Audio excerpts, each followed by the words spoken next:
Hey everyone, welcome back. Ready to dive into another deep dive. Absolutely. Today we're tackling linear systems, and to guide us, we've got excerpts from the Feynman lectures on physics. Feynman lectures. hmm Huh? Sounds intense. But don't worry, we're not going to get too bogged down in the physicsy stuff today. No, we're more interested in the big ideas behind linearity, those really elegant concepts that pop up everywhere, not just in physics. Okay, I like where this is going. So less about the nitty-gritty equations, more about the big picture. Exactly. Think of it this way. You already have an intuitive understanding of some of this Oh, stuff. really? I do. Absolutely. Ever played on a swing set? Who hasn't? You push harder, it swings higher. Right. Push it twice as often, and it swings twice as high. You're already tapping into those fundamental principles of linearity. Never thought of it like that. It's all around us. And Feynman, brilliant as he was, had this really neat way of describing these systems. He called it a linear operator. A linear what now? Linear operator. It sounds a lot more complicated than it actually is, trust me. It's just a shorthand way of saying, like, when you apply a force to something, this operator helps us figure out what happens next. Okay, so it's like a set of rules that these linear systems follow. You got it. And because of these rules, linear systems have these two amazing properties that make them super easy to work with. The first is additivity. Remember the swing set example? Yeah, push harder, swings higher. Exactly. One push gives you one result. Another push adds to it. The total effect is simply everything added up, just like that. Huh. So it's like adding ingredients to a cake. Each one affects the final flavor. Perfect analogy. Now for the second property, this one is called scaling. And it's really intuitive. You double the force, you double the response. Okay, that makes sense. So with these linear systems, things are always nice and predictable. In a nutshell, yes. This predictability is incredibly powerful because it means we can understand and predict how a system will behave in all sorts of situations. So is that why engineers and physicists love them so much? Because they're, well behaved. Exactly. They make our lives a whole lot easier. But to really appreciate this, let's move away from the swing set for a bit. Imagine you're listening to the radio. Okay, I can do that. Got my radio tuned in. What's next? Now, your radio is picking up signals from tons of different stations all at once, right? It's this whole jumble of electromagnetic waves. Now that you mention it, it's kind of amazing that my radio can pick out just one station from that mess. Right. That's linearity in action. It's all thanks to a phenomenon called resonance. You see, systems, like your radio, have certain frequencies they prefer to vibrate at. Think about a wine glass. Okay, I have a wine glass in mind. What about it? You tap it gently. It makes a sound at a particular pitch, right? That's its resonant frequency. Ah, I see where you're going with this.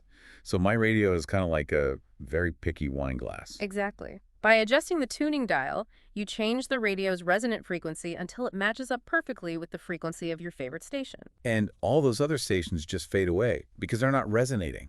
Precisely. It's like having a filter that only lets through the specific frequency you want, all because of those properties we talked about, additivity and scaling. So those properties aren't just theoretical, they're actually how we tune into our favorite songs. I'm starting to see why this linearity thing is such a big deal. And we've only just scratched the surface. Another cool example is electrostatics. Electrostatics, like static electricity. Exactly. Remember how electric fields from multiple charges just add up? That's linearity, plain and simple. Wow. So this linearity concept, it's like it's everywhere we look. I'm starting to get a little mind blown over here. And we're just getting started. But before we go any further, let's talk about this really cool idea called superposition. It's where linearity goes from interesting to incredibly powerful. Superposition, huh? Okay, you're going to have to break this one down for me. What's so special about it? Well, think about those noise-canceling headphones you see everyone wearing. Yeah, those are pretty popular. What about them? They don't actually cancel out the noise, they just add in more sound waves. Wait, seriously? How does adding more noise make things quieter? Because those added sound waves are specifically designed to be opposite to the noise you don't want to hear. It's like adding a negative number, it cancels out the positive one. So you're telling me they're fighting noise with more noise? That's kind of blowing my mind right now. It's pretty neat, right? And it's all thanks to superposition. We can do this with all sorts of things, not just sound waves. Think about engineers designing a bridge, for example. Okay, bridges. How does this canceling out idea work when you're dealing with something as big as a bridge? Well, instead of canceling something out, they might need to make sure the bridge can withstand the weight of, like, 100 cars, right? Yeah, makes sense. So they use superposition to break down that massive weight into smaller, more manageable chunks. They can analyze how the bridge responds to one car, then 10, then 100. So it's like that old saying, how do you eat an elephant? One bite at a time. Exactly. Superposition lets us break down these huge, complicated problems into smaller, more digestible pieces. So it's all about making things more manageable. Exactly. And this idea, this power of superposition, it's not just limited to man-made systems either. It's everywhere. It even shows up in some of the most fundamental laws of physics, like electromagnetism and quantum mechanics. Wow. Okay. So we're talking about some pretty fundamental stuff here. But before we get too deep into the universe and all its mysteries, I gotta ask. Feynman seemed really excited about using these principles for designing electrical circuits. Yeah. In fact, he even called them analogs of mechanical systems. He was onto something, that's for sure. Electrical circuits, for all their seeming simplicity, they can be incredibly powerful tools for understanding and even mimicking the real world. Okay, now you've got me really intrigued. Circuits mimicking the real world. Tell me more about how that works. Circuits mimicking the real world. So wait, you're telling me we can actually build something with wires and circuits that behaves just like a car suspension or a bridge? In a way, yes. Remember how we talked about those properties of linearity, additivity, and scaling? They're not just concepts, they're like tools that let us build these incredible analogies. Okay, you're going to have to elaborate on that because I'm having a hard time picturing how a circuit can act like a bridge. Well, think about the basic building blocks of a circuit, things like capacitors. Capacitors, okay, I vaguely remember those from my physics class.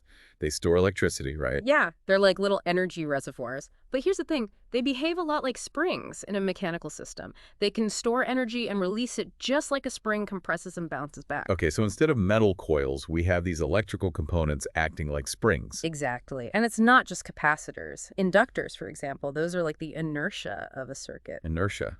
Like how hard it is to get something moving. Exactly. They resist changes in electrical current, just like a heavy object is harder to push than a light one. So it's like the inductor is the stubborn one in the circuit resisting any sudden changes. That's a great way to put it. And of course, we can't forget about resistors. They're kind of like friction. They resist the flow of current. Okay, so resistors are slowing things down. Mhm. Got it. So we've got these electrical stand-ins for springs, masses, and friction. It's like a whole new toolbox. It is, and by connecting these components in different ways, we can create an electrical circuit that behaves mathematically just like, say, a car suspension system. Well, hold on. Back up a second. Are you saying that by just wiring these components together differently, we can make them act like a car going over a bumpy road? That's the amazing thing about it. The voltage becomes like the force, the current becomes like the velocity. It's all connected. This is blowing my mind. It's like having this secret code that lets you understand the mechanical world using electricity. But why go through all this trouble? Why not just build a real car suspension? Because with an electrical circuit, engineers can test out different designs much faster. Ah, so it's all about speed and efficiency. Exactly. They can easily change the properties of the components, the capacitance, the inductance, the resistance, and see how it affects the overall behavior of the system. It's like rapid prototyping, but with circuits. So it's like a super efficient way to test out new designs without having to build a whole new physical prototype each time. That's brilliant. It is. Feynman even talked about these things called analog computers, which use these very principles to solve all sorts of complex problems. Analog computers. Now that's a whole other deep dive waiting to happen. But let's stick with this idea of circuits mimicking real-world systems. I'm still wrapping my head around the how. How do we go from these electrical components to actually understanding how, say, a bridge might behave in the real world? Well, it all goes back to those rules about how we connect the circuits in series or parallel. Right, I remember us talking about that earlier. Series is like a one-lane road, and parallel is like having multiple lanes. Exactly. And those choices, series or parallel, they directly translate into how forces and movements would interact in the real system. So by analyzing how the current and voltage change in the circuit, engineers can get insights into how a bridge might bend or flex under different loads. That's incredible. It is pretty amazing. And what's even more incredible is that these principles can be applied far beyond just mechanical systems. We use them in telecommunications, signal processing, medical imaging. The list goes on and on. Wow. So we've gone from swing sets to bridges to now all of these amazing technologies we use every day. It really shows how powerful these simple ideas of additivity and scaling can be. Who knew that linearity could be so fascinating? Right. Sometimes the simplest concepts turn out to have the most profound implications. Well said.